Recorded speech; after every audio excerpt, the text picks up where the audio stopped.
9:44 de la mañana. Habíamos comentado en nuestro editorial que tal día como hoy, el 17 de abril del año 2019, es decir, hace apenas 3 años, 4 años ya, la policía fue buscando a Alan García a su casa. Alan García, personaje prominente de la política peruana, desde que fue el presidente más joven en su primera presidencia, venía de un partido tan emblemático y tradicional como el APRA, el Partido Socialdemócrata, el primero gran partido socialdemócrata en la América, fundado por Víctor Raúl Haya de la Torre.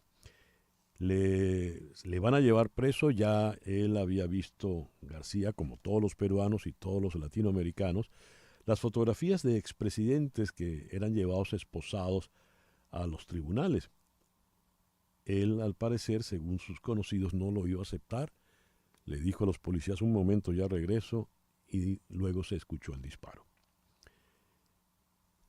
A raíz de este hecho, del cual se cumplen hoy, como decía, 4 años, vamos a detenernos en el Perú, un país que por lo visto no sale de un conflicto para entrar en otro.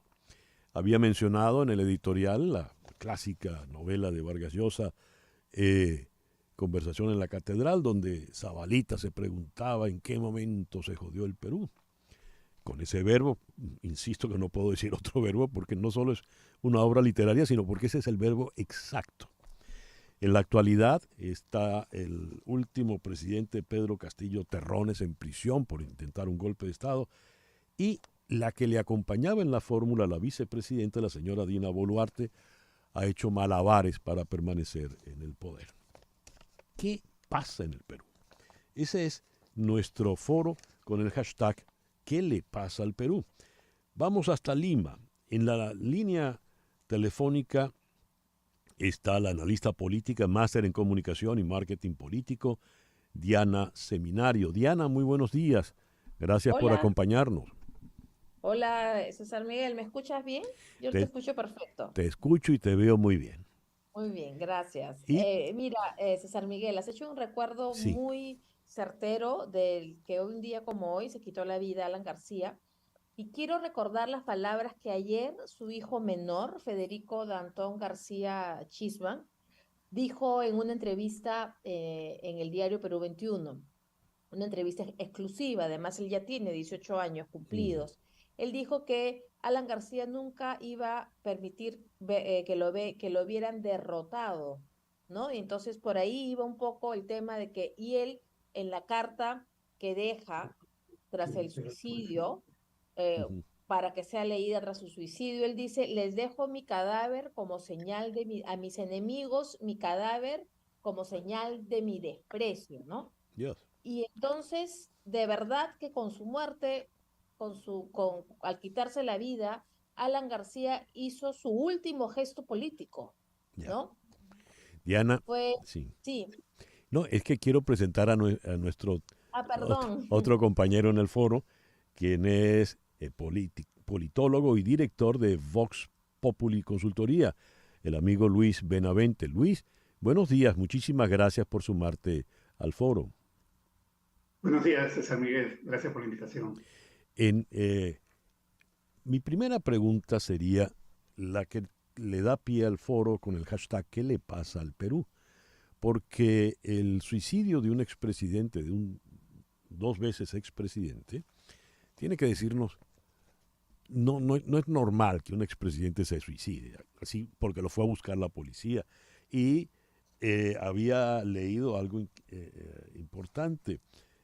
Salvo 2 presidentes de transición, el resto de los políticos que se ha sentado en el Palacio de Gobierno ha tenido líos con la justicia y en algún momento ha dormido en una cárcel. Estamos hablando de los presidentes del actual milenio. ¿Qué le pasa al Perú? La pregunta, en primer lugar, vamos con, ya que Diana tuvo su primera exposición, vamos con Luis Benavente. Adelante, Luis. El Perú tiene, creo, una enfermedad política crónica, claramente diagnosticada, pero con incapacidad de resolverla. El Perú no logra estabilidad política porque los políticos no quieren estabilizar al país. Los políticos, en términos generales, no han entendido que la política debe combinar el interés personal con el interés colectivo. La política tiene que ser, debe ser, es un proyecto colectivo. La política está muy individualizada en todo el mundo y desde siempre, ¿no? Desde el rey David, con Napoleón o en la actualidad. Hay un personaje que es el gobernante que encarna a la nación, ni siquiera un estamento de ella, ¿no? Pero eso tiene que ser compatibilizado con un proyecto colectivo, con un interés colectivo y con reglas de juego. Entonces, en el Perú eso es algo que no existe, es algo que no entienden los políticos, ni siquiera se lo plantean, ¿no? Y por otro lado, tampoco entienden que hay que hacer política de una manera más competitiva, porque la corrupción, que es muy fuerte, yo sé que es un fenómeno mundial, en el Perú es especialmente muy fuerte, es algo que absorbe y prácticamente exige una dedicación a tiempo completo, porque es un acto de corrupción, un segundo acto, buscar el offshore, buscar los socios para la corruptela, buscar los abogados cuando vienen los ataques, ir a la fiscalía. Entonces, el político, ¿a qué hora gobierna? Pues no tiene tiempo para gobernar y todo el Estado se corrompe, ¿no? Porque quienes toman el mando, los intermedios, no van a actuar de manera transparente porque arriba las cosas son un referente distorsionado. Entonces, al no entenderse que la política es colectiva, al no entenderse que tiene que haber una responsabilidad, al no entenderse que tiene que haber alternancia. Por ejemplo, Alan García, ya que es el tema, la última vez que postuló tuvo 6% de voto, el año 2016. Solo el 12% en puntos porcentuales de lo que tuvo la primera vez que postuló. Había ya un desgaste tremendo, ¿no? Y eso se produce, entre otras cosas, por falta de alternancia. Porque en las grandes democracias del mundo hay alternancia. Sí. El líder, que puede ser un gran líder, una gran figura, pasa al costado porque el sistema partidario lo echa a un costado, y en esa alternancia viene una nueva ilusión, un nuevo líder, y a eso le pones marketing. Entonces, en Perú no ha habido nada de esto. Ha habido líderes históricos que lamentablemente muchos de ellos han estado involucrados en corrupción y por otro lado tampoco han tenido las ganas de darle estabilidad al país, ¿no? Ya. Y han priorizado otras cosas. Hablaba Luis Benavente, director de Vox Populi Consultoría. Te repito ahora la pregunta a ti, Diana. ¿Qué le pasó o qué le pasa al Perú? Bueno, el Perú actualmente vive una situación política y democrática bastante endeble y somos un país totalmente polarizado, pero yo me voy muchos años atrás. Yo creo que esto venimos arrastrando una crisis política porque ha habido un debilitamiento constante, permanente de los partidos políticos. Ya. Y los partidos políticos son la base de la democracia. Sin partidos políticos no hay democracia, no hay convivencia civilizada en la democracia.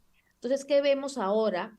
Tenemos una pésima representación nacional en el Congreso, por supuesto. ¿Qué vemos ahora? Los partidos políticos, que eran antes los lugares donde se discutían ideas, se promovían liderazgos, incluso salían algunos caudillos que llegaban a la presidencia, tenían gestos casi pues habían gestas y esto se ha perdido totalmente. Ahora los partidos políticos se alquilan, no todos, hago excepciones, pero la representación, mucha de la representación que tenemos actualmente en el Congreso se debe a que los partidos se han convertido casi en un club o en vientres de alquiler donde uno paga una cantidad de dinero para estar en determinado lugar en la lista de parlamentarios, en la lista al Congreso. Quien paga mejor va a tener una mejor posición en la lista. Entonces, ¿qué vemos?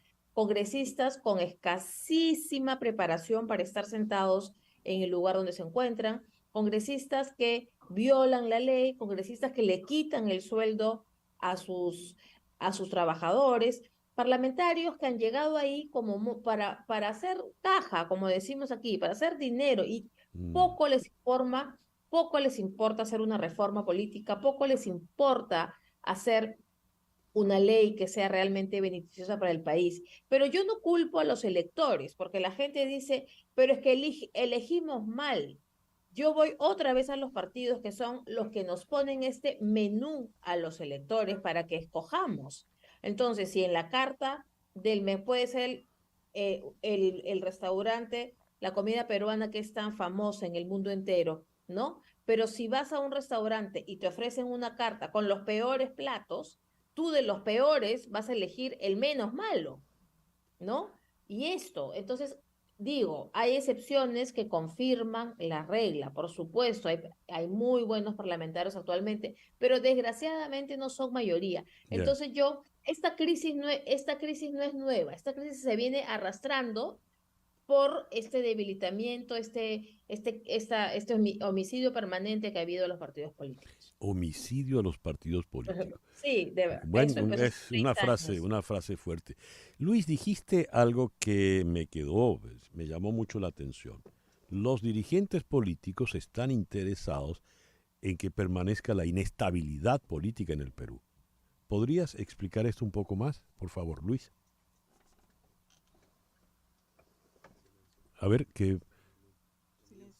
Ah, Luis, silenciaste el micrófono, no te oímos. A ver.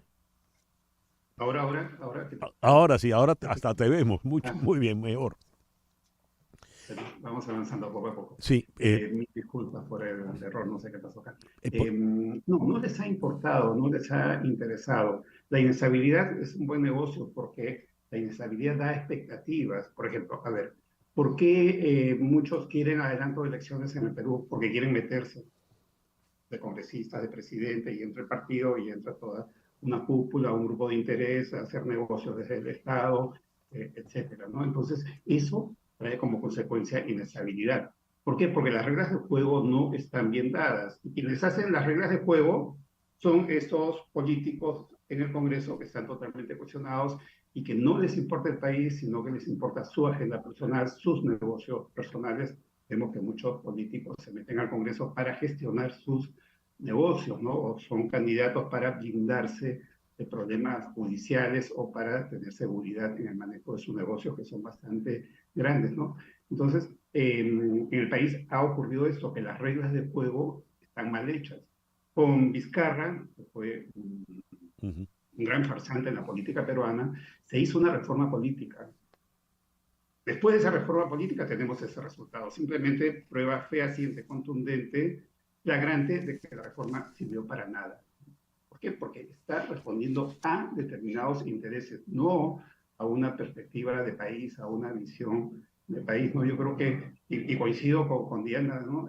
Muchísimo, transfiere al elector la responsabilidad de elegir malos políticos, pero el problema no está en la demanda, el problema está en la oferta. Es una Claro. oferta nada competitiva de candidatos de última clase que usualmente copan las listas. Ya. Diana, dijiste el homicidio de los partidos políticos.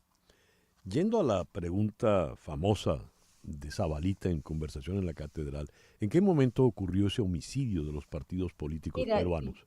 que yo tenga recuerdo, mira, y Lucho, no sé, me dará la razón o discreparemos, pero en el año 90, cuando un outsider como Alberto Fujimori asume el poder, lo hace porque estaba cansado de la gente, un poco ve a ese chinito subido en un tractor que le da esperanza, ¿no? Y ese chinito se enfrentaba al establishment político liderado por el Nobel, ya que has hablado de conversación en la catedral, a Mario Vargas Llosa. Y Ujú. ese chinito dio la sorpresa y le ganó a Mario Vargas Llosa en el año 1990. Y luego en el año 1992 da un golpe de Estado y cierra de forma inconstitucional el Congreso para dar paso a un nuevo gobierno donde nace una nueva constitución donde yo no le objeto nada a la Carta Magna como tal.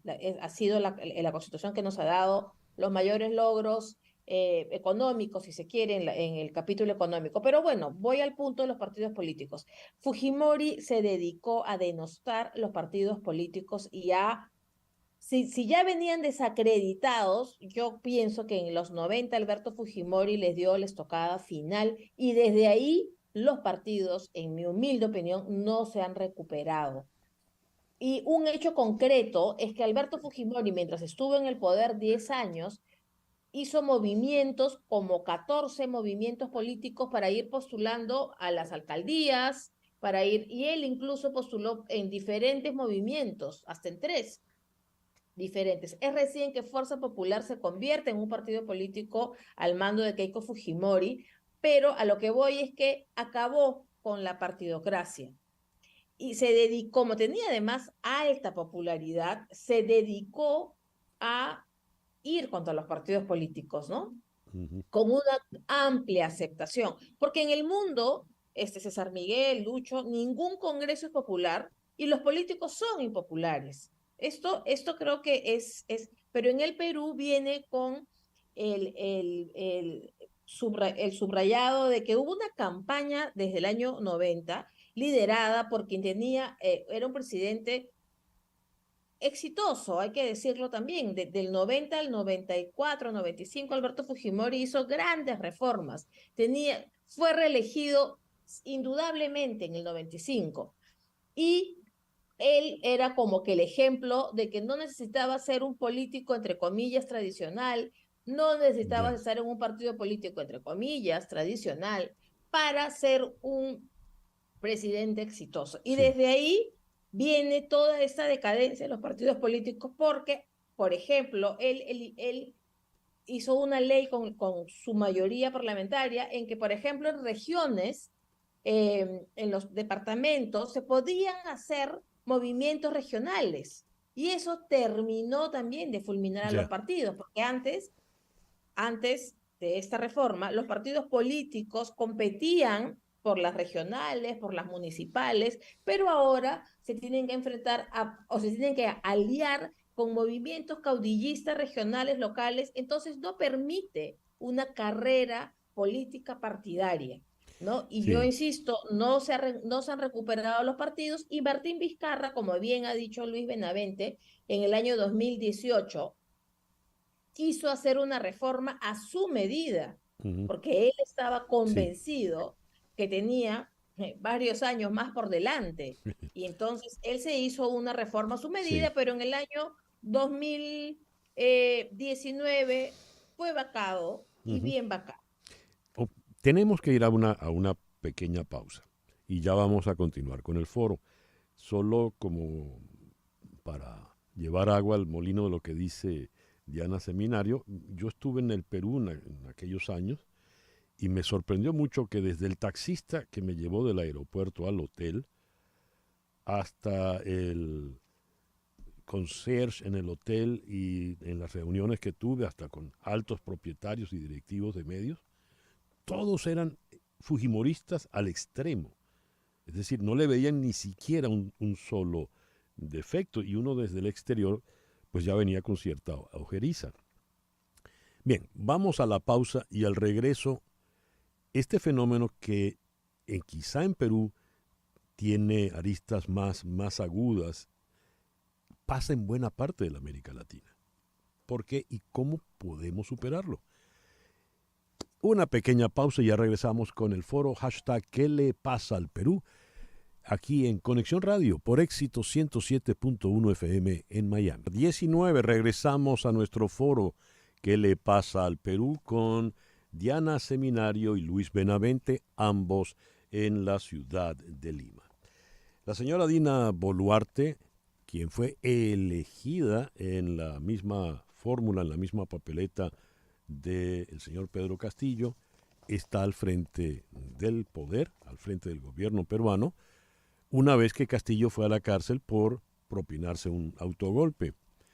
Y de esas cosas que difícilmente se entienden, los izquierdistas de Castillo le han hecho la vida imposible. La señora Boluarte, quien, moviéndose con bastante habilidad, malabares de todo tipo, permanece en el poder. ¿Qué futuro le espera a la señora Boluarte y con ella al Perú? Le pregunto en primer lugar a Diana Seminario. Diana, por favor. Bueno, efectivamente, la señora Boluarte es una presidenta constitucional que ha seguido la sucesión al ser vicepresidenta de la misma fórmula de Pedro Castillo. Entre lo que yo le puedo entre el mérito que le puedo reconocer es el haber resistido, Ujú. el haber resistido todas estas revueltas, estas marchas violentas que hubo en su contra. Yo creo que ahí Al día de hoy, 17 de abril, no tenemos a la vista ninguna fecha ni ningún adelanto de elecciones y tampoco se avisora algún proyecto que adelante las elecciones, se dijo, como se dijo en su momento y era una de las banderas de los reclamos, ¿no? Ujú. Entonces, si me preguntas, hoy, 17 de abril, la señora Dina Boluarte es presidenta constitucional hasta el 28 de julio del año 2026. Eso es un hecho objetivo, sin valoración alguna. ¿Cómo va a llegar hasta el 2026? Es otra historia. Esa Ujú. es otra historia.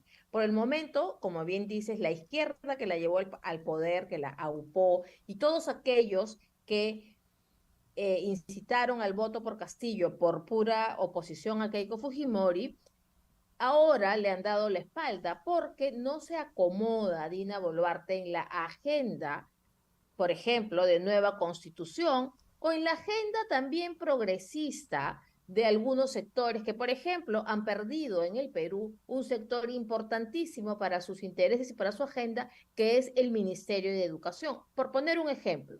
Entonces, ahí ya es la puntería no solo al ministro, sino también a Boluarte. Por lo tanto, ella hace una suerte de alianzas tácitas, no evidentes, con grupos que cuando gobernaba Castillo eran una clara oposición a él y Ujú. también a ella, porque esos mismos grupos Ya. promovieron una acusación en su contra. Entonces, ¿cómo va a sobrevivir hasta el 2026?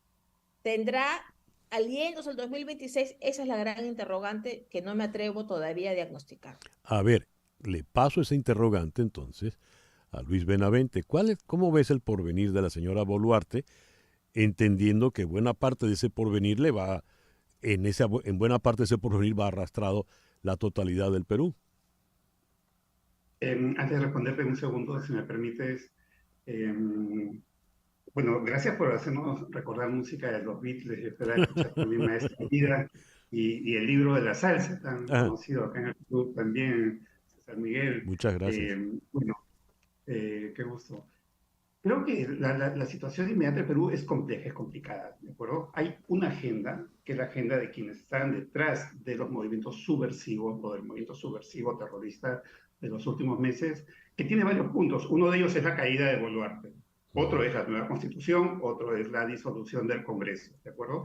Y hay gente que aparentemente no está en ese movimiento, pero que le sigue el juego y que son igualmente responsables. Por eso hay que ser políticamente muy cuidadosos por lo que pasa en el Perú. Contra viento y marea, como conversábamos hace pocas semanas, Boluarte ha sobrevivido a los 100 días, cosa que Ujú. acá se veía difícil y en el extranjero, fuera del Perú, tal vez más difícil todavía, ¿no? Pero es que hay fuerzas que responden, que reaccionan a este propósito, a estos objetivos. Uno de ellos es la caída de Boluarte. ¿Cuál es la esencia de la caída de Boluarte? Es volver al poder, y lo diría con todas sus palabras, no solamente a una izquierda radical, sino a una izquierda en alianza con Sendero Luminoso, Dios. claramente. eh, ¿No? Entonces, ellos quieren volver, recuperar lo que han perdido, por eso han hecho todo este desmadre, todo este follón tan fuerte, ¿no? Pero como respuesta a eso, hay muchas fuerzas que no están directamente vinculadas a Boluarte, pero que están en la línea de defensa del Estado de Derecho. Y ahí Ajá. confluyen las Fuerzas Armadas, la Fiscalía, una buena parte del Congreso, los medios de comunicación, buena parte de la sociedad civil, las iglesias, muchos ciudadanos que quieren trabajar y prosperar, etcétera, ¿no? Entonces, toda esa es una resistencia, ¿no? Perú ha sido en estos meses una especie en Perú se ha dado una batalla política y se sigue dando tan fuerte que yo la pongo más o menos como los Vietcong, ¿no? Cada Ujú. peruano era un combatiente que se subía a un árbol, cada peruano demócrata, para disparar, para atacar, para defenderse Sí. del comunismo extremo que quería asolar, que quería convertirnos en una Cuba, en una Venezuela. Y ese paso ya se había dado, no era una posibilidad. El 7 de diciembre, el expresidente Castillo había anunciado la disolución del Congreso, formar un gobierno provisional e intervenir todos los poderes del Estado, todas las instituciones, o sea, un absolutismo total en manos de Castillo. Perú ha reaccionado a eso y estamos en una guerra política día a día. Quienes están del lado de la democracia dan derrotas al otro lado, día a día. A ver, que un día no le permiten a Castillo revocar la prisión preventiva de 36 meses, otro día pierden acá, otro día pierden allá, pero permanentemente, Sí, ¿no? Y por ahí que algún día ellos contraatacan también, ¿no? En ese marco tan inestable, Boluarte tiene un conjunto de respaldo en la sociedad peruana, incluidos los congresistas. Y muchos de ellos también motivados porque si se va a Boluarte también serían ellos y perderían su ya. trabajo, su empleo, sus lobbies, sus beneficios, sus privilegios, etcétera. Hay algo que llama la atención en todo este calamitoso proceso del Perú, y es que los militares han permitido que la sociedad civil, el mundo civil, vaya resolviendo sus entuertos o tratando de resolverlos sin que se rompa realmente lo que se llama el hilo constitucional. Creo que desde Velasco Alvarado ya los militares quedaron en su frontera de cuarteles para respaldar lo que ocurra en el acontecer político. Eso uno lo ve con cierta envidia desde países como Venezuela, como Cuba, como Nicaragua. ¿Qué hicieron? ¿Qué ha ocurrido con las fuerzas militares peruanas? De cuya escuela, por ejemplo, salieron no pocos dictadores, la escuela aquella de Chorrillos, ¿no? La pregunta se la paso a Diana Seminario. Mira, Hugo Chávez, sí, claro, Hugo Chávez estuvo por acá y era admirador del dictador Velasco. Bueno, Y Pérez el tema Jiménez es también. que, sí, el tema es que yo creo que que la historia enseña, César Miguel, aunque muchos pretendan negarlo, los militares que hubieran apoyado este golpe de Estado iban a terminar presos y procesados, porque las personas que avalaron el 5 de abril de Fujimori, por más gobierno exitoso que haya sido después, han sido procesadas y condenadas. Y además, evidentemente ellos hablaron rápidamente entre ellos cuando vieron Mm, esto y dijeron a nosotros no nos la vuelve a hacer. Por ejemplo, Martín Vizcarra, que les hizo una emboscada y les tomó una foto con él al lado, ¿no? Como respaldo cuando mm, Vizcarra cerró el Congreso. Pero a lo que voy es que la historia nos debe enseñar. Y yo creo que tenemos que en el Perú el gran mérito del 7 de diciembre ante el nefasto mensaje de Castillo fue que las instituciones democráticas respondieron y estuvieron a la altura, como no, las Fuerzas Armadas, la Policía Nacional, que pese a la cabeza que tenía en ese momento, lograron llevar, detener a Pedro Castillo, el Congreso de la República, la Fiscalía, el Tribunal Constitucional. Es decir, que si bien vivimos una democracia a veces endeble, esa posición del día 7 de diciembre confirma que ujú. lo que importan son las instituciones y a las que debemos respaldar más allá de las personas que la integren o que sean cabeza. Entonces, yo creo que eso es lo que ocurrió, que luego de haber tenido varios ultrajes a la democracia, el día 7 de diciembre, el tan vapuleado Congreso, etcétera, se puso a la altura. Y cuando hablo de las instituciones democráticas o tutelares, valga el término, me estoy refiriendo, por supuesto, a las Fuerzas Armadas y policiales. Bien, hemos llegado al final del foro. El tiempo no lo detiene nadie. Mm. Y quiero agradecerte muy sinceramente, Diana, que nos hayas acompañado en la mañana de hoy, la politóloga Diana Seminario. Gracias, Diana. Gracias por lo de politóloga, pero soy humildemente periodista y comunicadora. Gracias, Ah, César bueno, Miguel. muy bien. El periodismo siempre es humilde, no sé por qué. Y muchísimas gracias a Luis Benavente, director de Vox Populi Consultoría. Muchísimas gracias, Luis. Gracias por la invitación, César Miguel. Un placer compartir la mesa en esa oportunidad contigo y con Diana. Gracias. Ambos nos hablaron desde Lima. El reloj indica en este momento 10:20 de la mañana. Hacemos una pequeña pausa y ya regresamos con el Conexión Radio por Éxito 107.1 FM. la emisora del sur de Miami. Territorio Éxitos.